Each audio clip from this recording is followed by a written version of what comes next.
अस्सलाम वालेकुम, नमस्ते, सत श्री अकाल। कैसे हैं आप लोग? उम्मीद करती हूँ ठीक होंगे, खुश होंगे। मैं मुझे करी और मेरे साथ हैं मैं हूँ फैज़ा करीम। अस्सलाम वालेकुम, नमस्ते, सत श्री अकाल।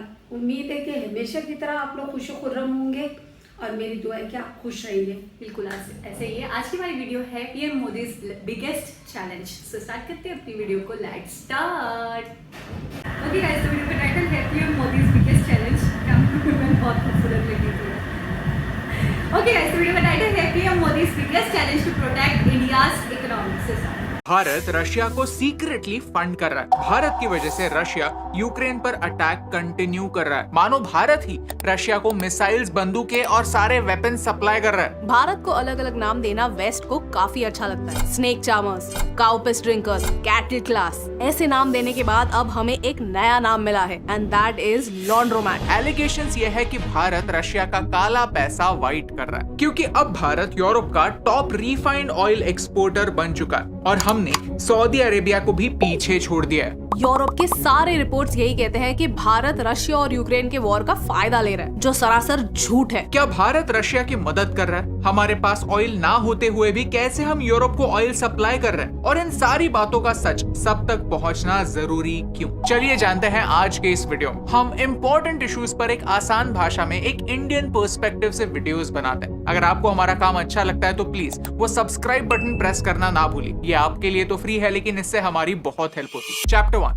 भारत के ऊपर attacks. Centre for research on energy and clean air CREA ने कुछ दिनों पहले एक रिपोर्ट पब्लिश किया, जिसमें उन्होंने एक सही पॉइंट रेज किया कि यूक्रेन पर अटैक करने के बाद वेस्टर्न देशों ने रशिया से डायरेक्टली ऑयल इंपोर्ट करना बंद कर दिया, लेकिन वो इनडायरेक्टली रशिया से ही ऑयल ले रहे हैं। हो रहा है ये कि कुछ देश रशिया से क्रूड ऑयल इंपोर्ट करते हैं, उन्हें अपने देश में रिफाइन करते हैं और फिर यूरोप और दूसरे वेस्टर्न देशों को बेचते हैं। वेस्टर्न देश कहते हैं कि जैसे ब्लैक मनी को व्हाइट मनी बनाने की प्रोसेस को मनी लॉन्ड्रिंग कहते हैं, वैसे ही इस वॉर मनी को लीगल और एथिकल दिखाया जा रहा है। ये रिपोर्ट कहता है कि यूरोपियन यूनियन भारत से हर दिन 3,60,000 barrels of refined fuel purchase करता है, और भारत ये सारे पेट्रोलियम प्रोडक्ट्स लाता कहाँ से है? हमारे पास खुद का ऑयल तो है नहीं। असल में भारत के थ्रू यूरोपियन देश रशियन ऑयल ही इंपोर्ट कर रहे हैं। इसमें गलती किसकी?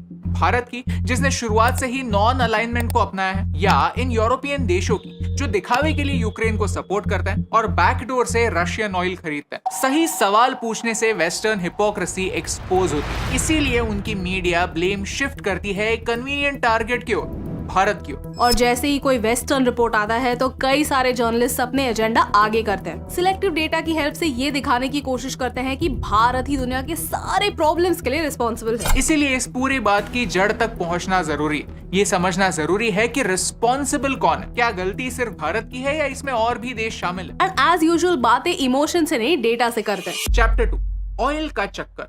भारत एशिया का सेकंड लार्जेस्ट रिफाइनर है।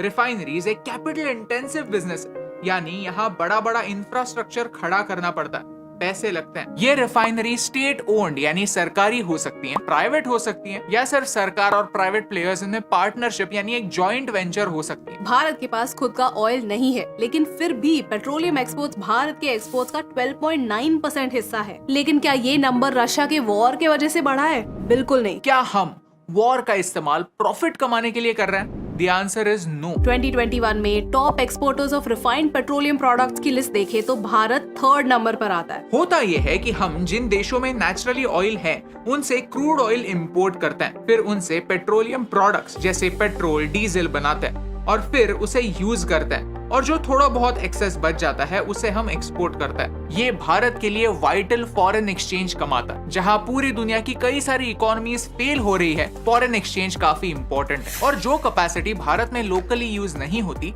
सिर्फ उस कैपेसिटी को एक्सपोर्ट किया जाता है। अगर हम भारत का ट्रेड डेटा देखें तो हमने 2021-2022 में यूरोप को 84,397 crore worth refined petroleum products बेचे, और 2022-23 में ये नंबर बढ़कर 1,39 9,804 करोड़ हुआ था। ये एक बहुत बड़ा जंप है, लेकिन ये जंप इन वैल्यू है, नॉट इन क्वांटिटी। अगर क्वांटिटी वाइज देखें तो 2021-22 में 98,224 मिलियन बैरल्स थे जब वॉर शुरू नहीं हुआ था, एंड 2022-23 में 1,38 मिलियन बैरल्स थे, मतलब अ ग्रोथ रेट ऑफ 1.8%। मतलब हम वॉर से पहले और वॉर के बाद सिर्फ 1.8% ज्यादा रिफाइंड ऑयल प्रोडक्ट्स बेच रहे हैं। That's it. अब बहुत सारे फैक्ट्स को ट्विस्ट करके ये दिखाया जाता है कि मानो भारत ही यूक्रेन पर गोलियां चला रहा है। जब से रशिया यूक्रेन का क्राइसिस शुरू हुआ है, तब से यूक्रेन की एक ही मांग है, that the world should stop buying Russian crude oil. अब जो देश रशियन क्रूड ऑयल पर डिपेंडेंट है, वो तुरंत स्विच ऑफ नहीं कर सकते, क्योंकि ऐसा करने में उनका खुद का नुकसान है। इसलिए G7 देशों ने मिलकर डिसाइड किया कि कंप्लीट स्विच ऑफ नहीं तो हम कुछ और डिसाइड करते हैं। हम एक प्राइस कैप लगाते हैं, मतलब हम एक अमाउंट डिसाइड करेंगे और अगर रशिया इस अमाउंट के ऊपर क्रूड ऑयल बेचने लगा तो हम उन्हें मरीन इंश्योरेंस नहीं देंगे, हम उन्हें हमारे शिप्स भी नहीं देंगे। बेसिकली एक प्राइस के ऊपर ट्रेड करना इम्प्रैक्टिकल कर देंगे। ये प्राइस था $60 पर बैरल। रशिया पर सीधा अटैक करने से अच्छा है उनकी इकोनॉमी पर अटैक करें, उन्हें फंड करना बंद करें। लेकिन ये फटाक से होना इम्पॉसिबल है, क्योंकि दुनिया का 12% ऑयल रशिया से आता है और कई यूरोपियन देश रशियन ऑयल पर निर्भर है। तो कंप्लीटली नहीं तो थोड़ा थोड़ा ही सही वो रशिया को फंड करना कम कर रहे हैं। इस प्राइस कैप की वजह से रशिया को 23% नुकसान हुआ है। कुछ रिपोर्ट्स कहते हैं कि रशिया को हर दिन $170 मिलियन का नुकसान हो रहा है, लेकिन यूक्रेन कहता है ये काफी नहीं। अमेरिका और यूक्रेन के लीडर्स कहते हैं कि प्राइस कैप $60 नहीं $25 to $35 होना चाहिए, but that's not practical and European countries have not agreed to this. Current price cap यानी $60 पर बैरल का भारत पर ज्यादा इम्पैक्ट नहीं होगा। हम Russian Urals grade crude oil import करते हैं और उराल्स ग्रेड क्रूड ऑयल $60 पर बैरल के नीचे ही बिक रहा था। हाल ही में उसका प्राइस $60 के ऊपर गया, लेकिन now it's back to trading below $60। Conclusion यही है कि हमारी ऑयल रिफाइनरीज काफी समय से और काफी केयरफुली हमारी इकोनॉमी को संभालकर दुनिया की नीड्स को फुलफिल कर रही हैं। EU should be putting sanctions on refined oil products from India using Russian oil. Well, I really don't see the basis for your question because my understanding of the council regulations is that if Russian crude is substantially transformed in a third country, then it's not treated as Russian anymore. I would urge you to look at Council Regulation 833/2014.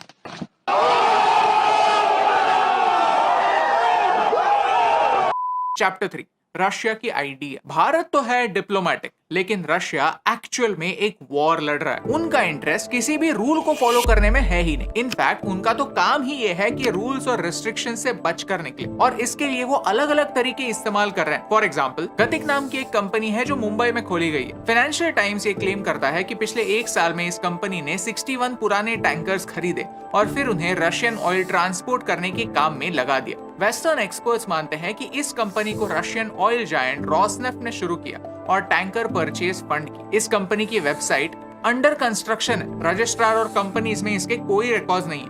इनका मुंबई के Neptune mall में एक छोटा सा office है।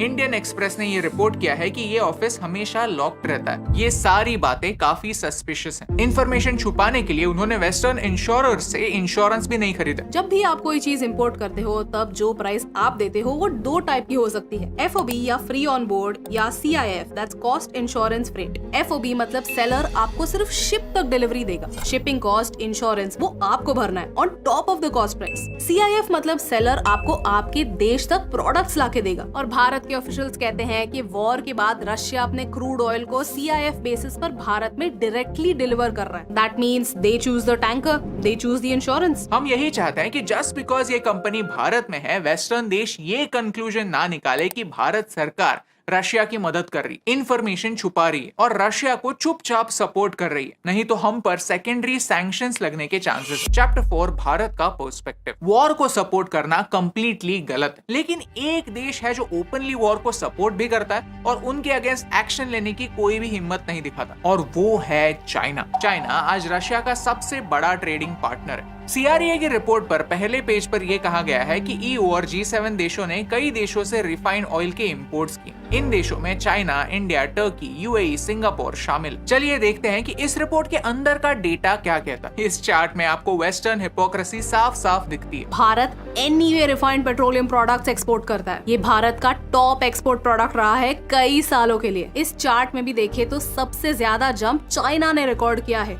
China के exports almost double हुए हैं। फिर भी किसी भी न्यूज आउटलेट ने इस बात को हाईलाइट नहीं किया। सारे ट्वीट्स और सारा अटेंशन सिर्फ भारत पे ही आ रहा है। चाइना रशिया से 190 बिलियन डॉलर्स के गुड्स खरीद रहा है, 190 बिलियन यूएस डॉलर्स, जहां की भारत का रशिया के साथ सिर्फ 41 बिलियन यूएस डॉलर्स का ट्रेड। चाइना का रशिया के साथ ट्रेड 5 टाइम्स ज्यादा है, लेकिन फिर भी सारे लेक्चर्स सिर्फ भारत के लिए। सेकेंडरी सैंक्शंस का थ्रेट चाइना को कोई नहीं देता। अगर चाइना को किसी ने सवाल पूछा तो चाइना उल्टी थ्रेट देता है। चाइना ओपनली कहता है कि रशिया और चाइना की फ्रेंडशिप में देयर आर नो लिमिट्स, लेकिन चाइना को कभी कोई क्रिटिसाइज नहीं करता। कभी सोचा है कि क्यों? क्योंकि दुनिया का 15% ट्रेड चाइना से होता है और भारत सिर्फ 2%। सच यही है कि हम इकोनॉमिकली पीछे होने के वजह से हमें ह्यूमिलिएशन का सामना सर झुकाकर करना पड़ता है। सारे देशों की प्रायोरिटीज काफी सॉर्टेड होती है कि उनकी पहली और आखिरी रिस्पॉन्सिबिलिटी अपने सिटीजन्स की ओर होती है। अगर भारत को डिस्काउंटेड रेट्स पर रशिया से क्रूड ऑयल मिलता है तो कौन सा लॉजिक कहता है कि हमें ये ऑयल नहीं खरीदना चाहिए? हमारे रशिया से इंपोर्ट्स बढ़े हैं, ये एक फैक्ट है, लेकिन ये इंपोर्ट्स हम प्रॉफिट के लिए नहीं, हमारे नीड्स फुलफिल करने के लिए कर रहे हैं। ये ग्राफ देखिए, ये साफ साफ दिखाता है कि हमारे इंपोर्ट्स 52 मिलियन मेट्रिक टन से बढ़े हैं, लेकिन एक्सपोर्ट्स सिर्फ और सिर्फ 0.3 मिलियन मेट्रिक टन से। इसका क्या मतलब है कि जो एक्स्ट्रा क्रूड ऑयल हम इंपोर्ट कर रहे हैं वो हम हमारे ही देश में यूज कर रहे हैं। इसका असली नुकसान दूसरे ऑयल प्रोड्यूसिंग देशों को हो सकता है, लेकिन रशिया को एक्स्ट्रा फायदा बिल्कुल नहीं हो रहा है। Europe has to grow out of the mindset that Europe's problems are the world's problems.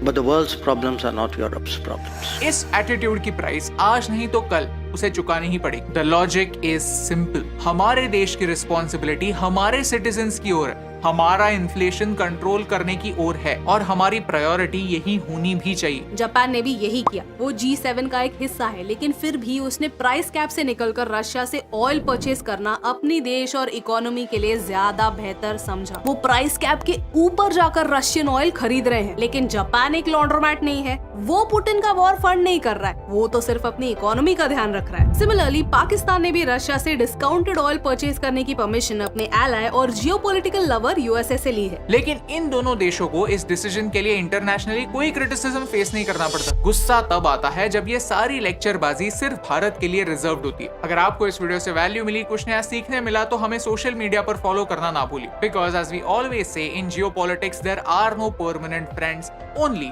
Temporary interest. और यही इंपॉर्टेंट बात आप तक पहुंचाने से मुझे फर्क पड़ता है। हे दोस्तों, thank you so much for watching this video till the end. अगर आपको ये वीडियो अच्छा लगा तो लाइक बटन प्रेस करना ना भूलिए। ऐसे ही और वीडियोस देखने के लिए चैनल को सब्सक्राइब कीजिए। अगर आपको जियोपॉलिटिक्स में इंटरेस्ट है तो फिर ये प्लेलिस्ट मिस मत कीजिए। अगर एक न्यूक्लियर वॉर होती है तो क्या होगा, हमने इस वीडियो में एक्सप्लेन किया। Thank you so much for watching, क्योंकि आपके सपोर्ट से हमें फर्क पड़ता है। मुझे शुरू से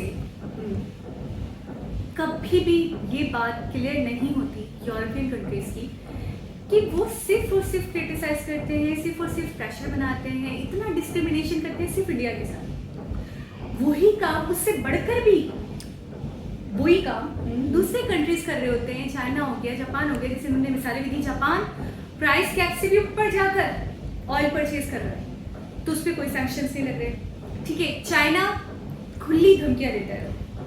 अगर आप उससे जिस टोन में बात करें ना, वो आपसे ऊपर जाके उस टोन में बात करता है और इस तरीके से आपको जवाब देता है कि वो बता देता है वो क्या चीज़ है, क्योंकि वो क्यों करता है। उसका इतना ज़्यादा एक्सपोर्ट है, इतना ज़्यादा एक्सपोर्ट है कि जिसकी कोई हद नहीं है। पूरी दुनिया का 12% एक्सपोर्ट सिर्फ वो करते हैं। वो मैं आपसे यही पूछने वाली थी कि मतलब चाइना क्यों इतना करता है? इसीलिए करता है कि उनका ट्रेड बहुत ज़्यादा है। ठीक है, उनका ट्रेड बहुत ज़्यादा है। एक तो वो वैसे भी एक बड़ी इकोनॉमी भी है, ठीक है, लेकिन इकोनॉमी की अगर हम बात करें या एक लार्जेस्ट पॉपुलेशन की बात करें तो फिर वो तो इंडिया भी है, ठीक है ना।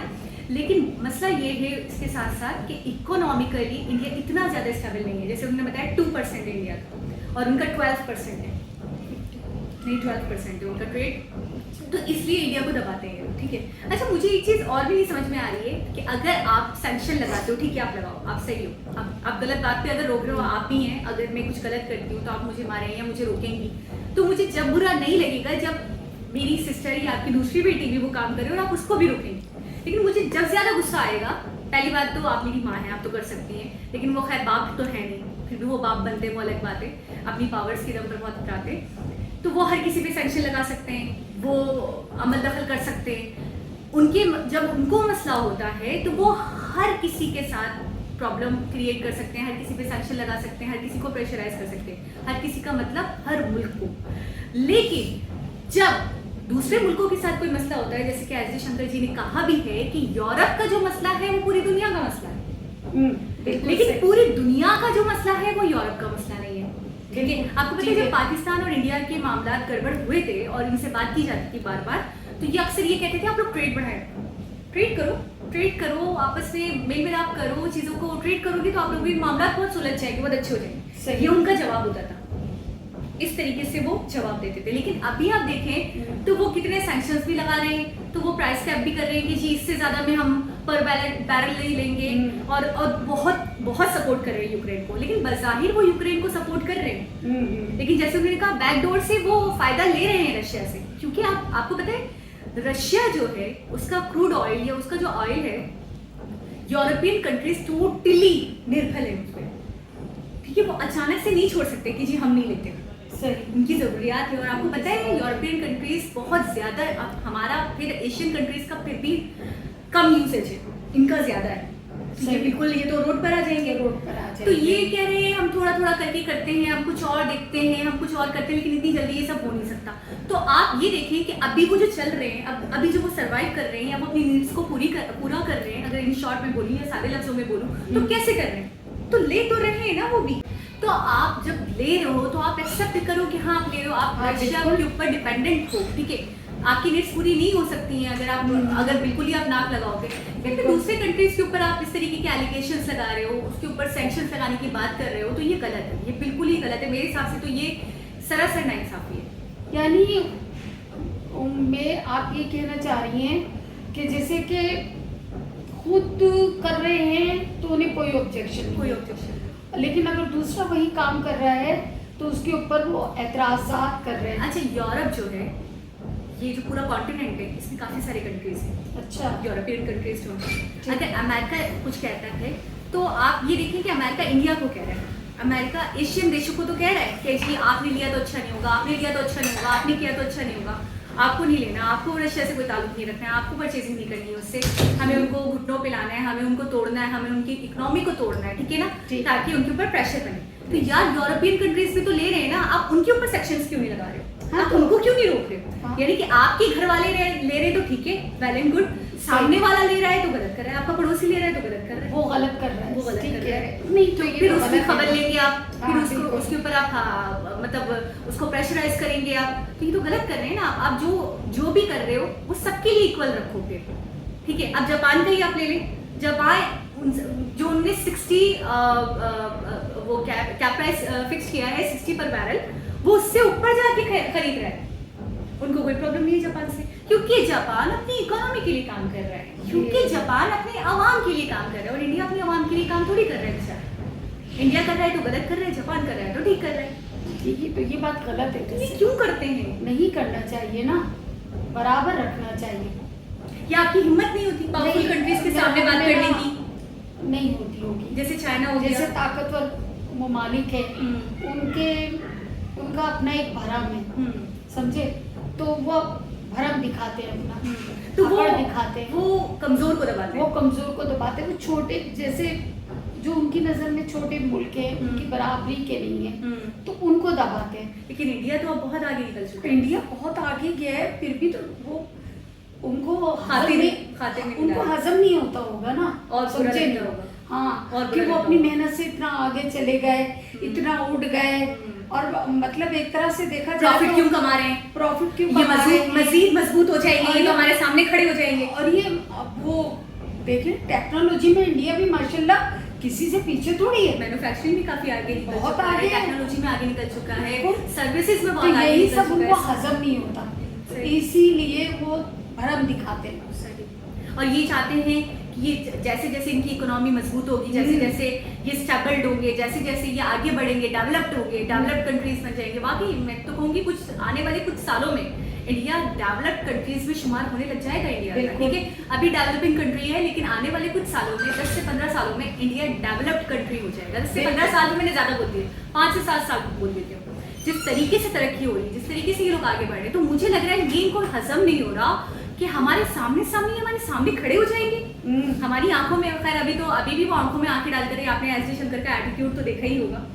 आप 8-10 साल से फिर पीछे आ गई, पाँच साल। 5 साल पे आ गई, और आपका तो मतलब आप बस नहीं है। बस नहीं है कि आप तो कहें कि रातों रात खड़े हो जाएंगे, और इसमें कोई वईद भी नहीं है। आप यकीन कीजिए कि जितनी मेहनती हैं वो कौन, समझे, जितने मेहनती हैं वो लोग, तो अगर वो रातों रात भी खड़े हो जाए तो इसमें कोई हैरत की बात नहीं है। बिल्कुल ऐसा ही है कि वो तो मट्टी शक्कर। हाँ बिल्कुल, वो तो इतनी वो मट्टी ही मेहनतियों की है। बिल्कुल ऐसे ही है। तो एक बहुत ही इंटरेस्टिंग वीडियो थी, फैक्ट पर मबनी। अच्छा, जो भी डेटाज दिखाए गए, जो भी चीज़ें दिखाई गई, बहुत अच्छे से समझ में आई। वैसे भी अभियान न्यू बहुत अच्छे से वीडियो को समझाते हैं, समझ आता है। अच्छा, कोई टॉपिक आपको नहीं भी पता हो तो बहुत अच्छे से डिस्कस करते हैं, बहुत अच्छा लगता है इनकी वीडियोस देखकर। दोबारा किसी और वीडियो के साथ आपसे मुलाकात होगी, जब तक अपना बहुत सारा ख्याल रखें। अल्लाह हाफिज़। अल्लाह हाफिज।